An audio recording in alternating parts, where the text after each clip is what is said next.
If software could talk, if it could write an autobiography, it'd be an interesting thing to read. Because software is developed by, usually, multiple people. And those people tend to bring their ideas and their experiences into writing that software. And if the software had some level of self-awareness, it would be even more interesting to hear it tell its own life story. In today's episode, we're going to talk about how software can develop over time in a way that makes plenty of sense, but unfortunately cripples the developers who have to work on it. My name is Jonathan Cottrell, and you're listening to Developer Tea, and my goal on the show is to help driven developers like you connect to your career purpose so you can do better work and have a positive influence on the people around you. And in today's episode, I want to share maybe a personal kind of feeling for a lot of you. The feeling of entering into a software project when it's already been kind of established. You take on a project, maybe you're a new employee at an established company, or maybe you are adopting a project from someone else, or you may even be entering into an open source project. And as you enter into that project, you face a whole mountain of understanding gaps. You have to develop some kind of sense for the culture of the people who have worked on that software.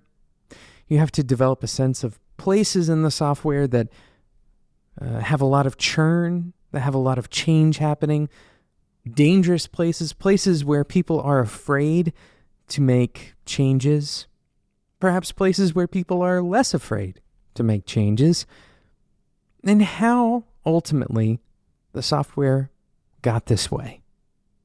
How did it get to the place that it's at today, both good and bad?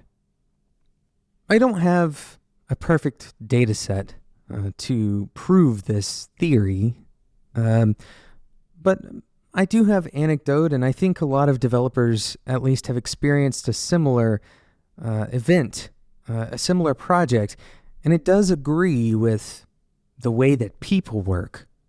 The average software project, I would imagine, looks a little bit something like this. You have places in that software that are new and they're exciting.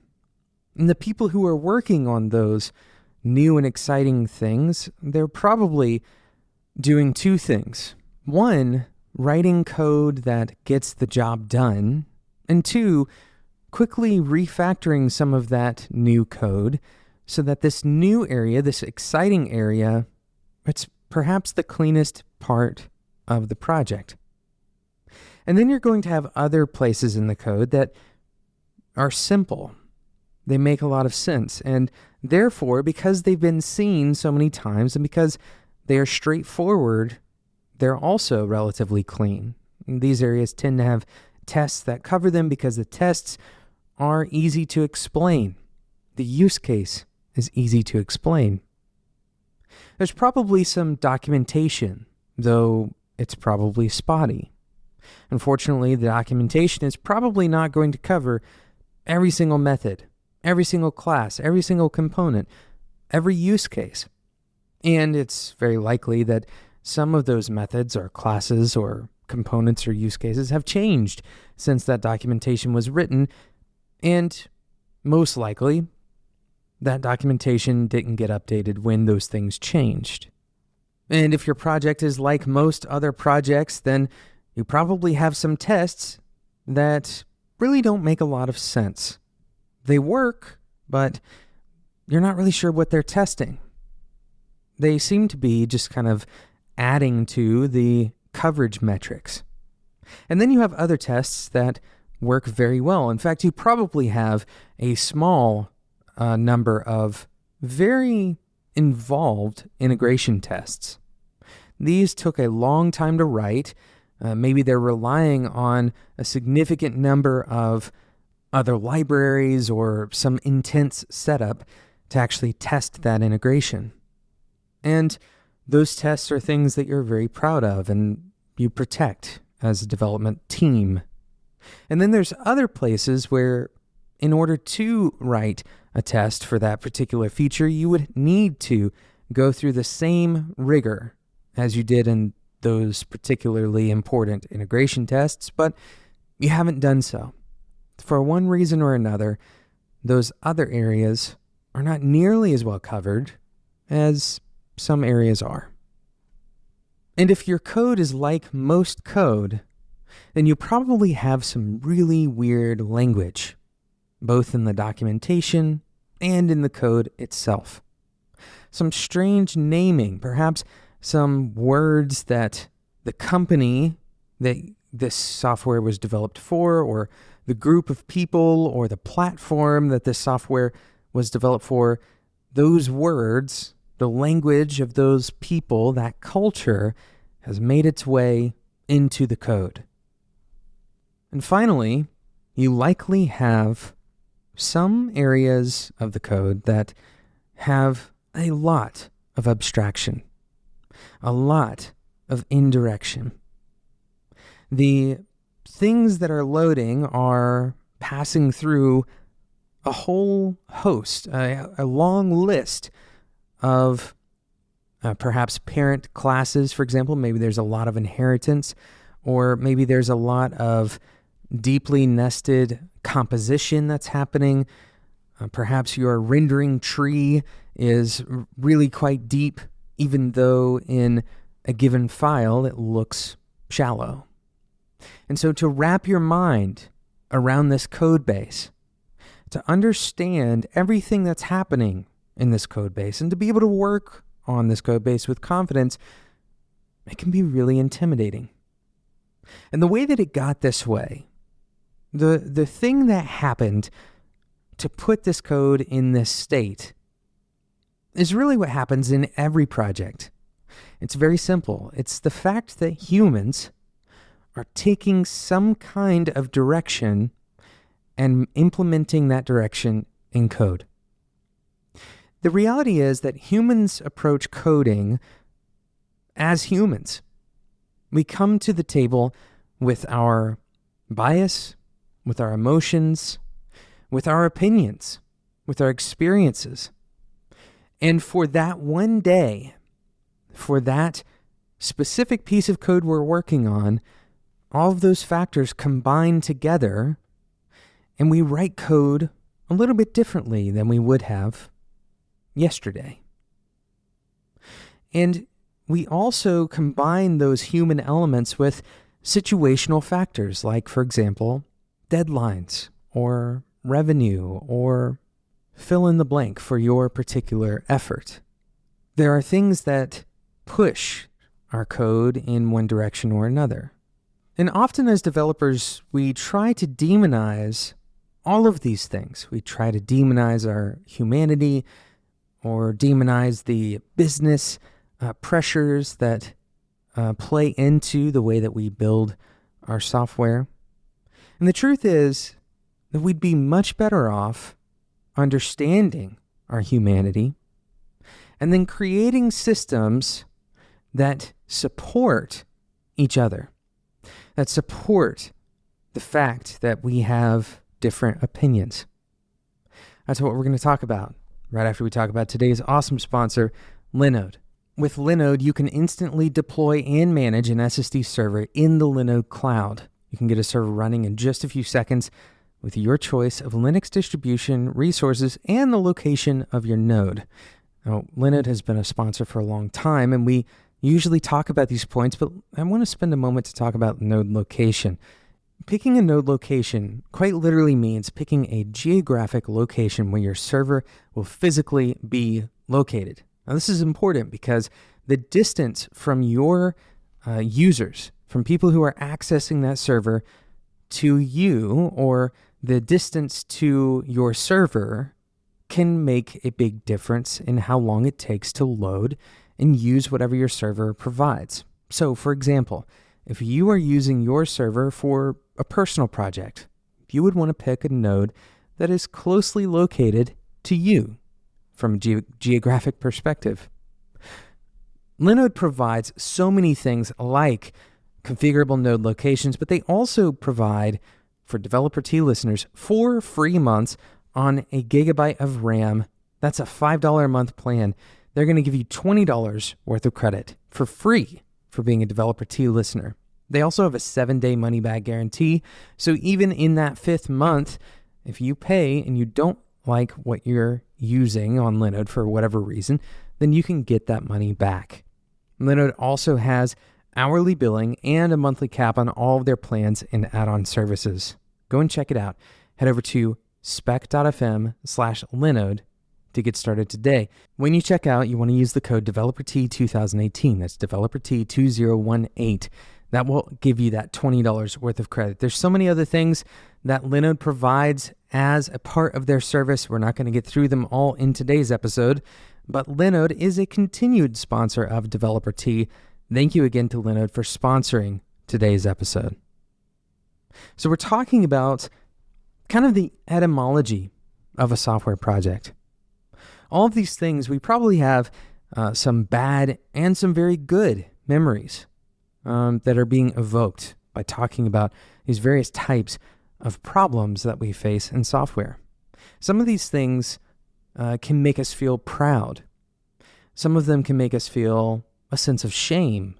And perhaps the most important feeling for us to pay attention to is fear. Fear is important because fear is often an indicator, the feeling of fear is an indicator of some level of uncertainty, the unknown. This is what often causes fear as software developers begin to work on a new project. The fear of the unknown, and specifically the fear of the unknown as it relates to changes, things that I might interact with, things that I might do. If you give me a task, however you are managing those tasks doesn't really matter. But if you give me a task and I take this on as a software developer and I go into this project that has all of these idiosyncrasies that we've already discussed in the earlier part of this episode, then it's very possible, if not likely, that I'm going to have some level of intrepidation. I'm going to be uncertain about the changes that I'm getting ready to make.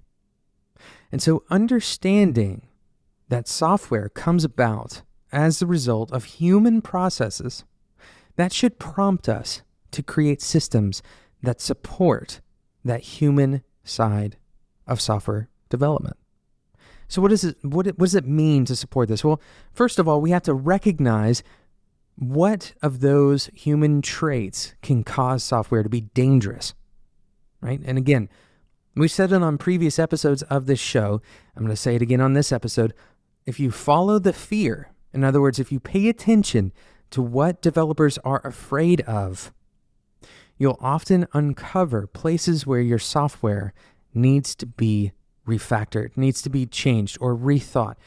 In some way, that software is causing a level of uncertainty.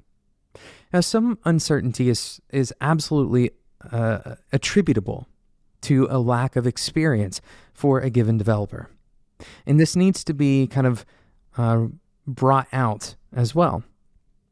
But very often, uncertainty and fear come as a result of a developer feeling like there's something that they should know, but they don't.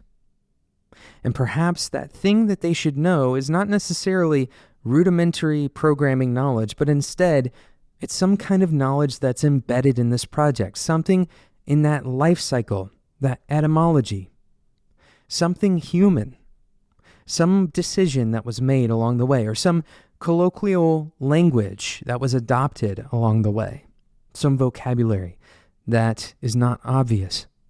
Maybe some level of indirection is confusing or maybe even unnecessary. And so as new developers come on to projects, this is a critical point to understand the fear, the uncertainty that those developers have, because this is going to point you in the direction of places where your code has the artifacts, and perhaps even in a damaging way, the artifacts of the humans that have built it along the way. So how do you avoid or perhaps make systems that accommodate for these human issues, these human errors? Well, this is really kind of the long-term topic of this show. How do we deal with our humanness as developers? And we're going to talk about this more in upcoming episodes because I think this is a bigger topic than we can cover in a single episode. But for example, perhaps it's a reasonable idea to create code in combination with someone who is unfamiliar with the project, someone who is working on something entirely different. These people who have very little context for whatever code is being written now can illuminate things that have gone forgotten or otherwise ignored, things that are taken for granted. As we take more things for granted and as we create these subcultures and colloquialisms and language in our code, we begin to get further and further away from simplicity, from a base level of understanding, from approachability. And so if we can create systems that bring us back to some baseline, that pull us out of our embedded context and require us to think more like beginners, these are the kinds of systems that perhaps counterintuitively can improve our code. Thank you so much for listening to today's episode of Developer Tea, and I encourage you, if you found this episode valuable and you're excited by the idea of talking more about how our humanness affects our code, I encourage you to subscribe in whatever podcasting app you're using right now so you don't miss out on those future episodes. Thank you again to Linode for sponsoring today's episode. You can get a server running in just seconds. This is an SSD server in the Linode cloud. You can choose your Linux distribution, your resources, and your node location. Go and check it out, spec.fm/Linode. Make sure you use the code DeveloperT2018 at checkout for $20 worth of credit. Thank you again for listening to today's episode, and until next time, enjoy your tea.